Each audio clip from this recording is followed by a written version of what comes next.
మీరు మాట్లాడతారు, ఇప్పుడు మీలా మాట్లాడే వాళ్ళ మీద కొంతమంది అరెస్ట్ చేస్తున్నారు. అదిగో వచ్చి పోయింది, వచ్చి పీక్కోమని నాది నర్సరావుపేట, నాది ఇక్కడగా తెనాలి కాదు. నేను జగనన్న వస్తున్నాడు అనే మాట మీద నర్సరావుపేట నుంచి వచ్చా. నర్సరావుపేటలోనే ఉంటా. ఎవడో నేను ఇప్పుడు మాట్లాడాగా డిప్యూటీ సీఎం కుత్తల నా కొడుకు, ఆడముంజాల నా కొడుకు వచ్చి నేను నర్సరావుపేటలోనే ఉంటా. వచ్చి ఏం పిక్కుంటాడు పిక్కోమని. అంత ధైర్యం ఏంటి మీకు అసలు? జగనన్న అంటే ధైర్యం.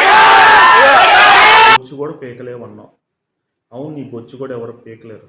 ఎందుకంటే నువ్వు ఆ ఒక్క రోజే వస్తావు, ఆ ఒక్క రోజే మాట్లాడేస్తావు, తర్వాత నిన్ను ఏదో ఒక రాష్ట్రంలో దాచిపెట్టేస్తారు. ఎందుకంటే ఇదంతా ఒక స్క్రిప్టు. అవును, ఈ స్క్రిప్ట్ అనేది ఎవడైతే రన్ చేస్తున్నాడో వాడికి నేను సూటిగా అడుగుతూ ఉన్నా. అరే, డిప్యూటీ సీఎంని ఇష్టం వచ్చినట్టు మాట్లాడేశారు, ఓకే.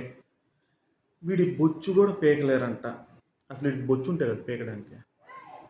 అసలు వీడు నరసరావుపేట అది ఇది అని చెప్పి మాట్లాడుతున్నాడు. అసలు జనాలు జగన్మోహన్ రెడ్డిని చేదరించుకుంది ఇందుకే. ఇలా నోటికి ఇష్టానుసారంగా మాట్లాడేవాళ్ళు అతని పార్టీలో ఉన్నారని చెప్పి అసలు చిన్నపిల్లలు కానీ పెద్దోళ్ళు కానీ ఈ బూతులు వినలేక జగన్మోహన్ రెడ్డిని చీకొట్టి 11 సీట్లకే పరిమితం చేశారు. ఇప్పటికీ స్క్రిప్ట్ మారకపోతే ఎట్టా చెప్పు? స్క్రిప్ట్ మార్చండిరా.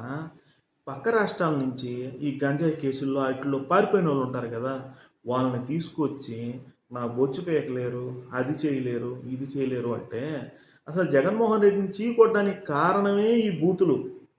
అవును, మన కొడాల నాని కానీ, అంబటి రాంబాబు కానీ, లేదంటే మన వంశీ కానీ, వీళ్ళందరూ బూతులు మాట్లాడారనే కదా చీకొట్టి 11 సీట్లు ఇచ్చింది.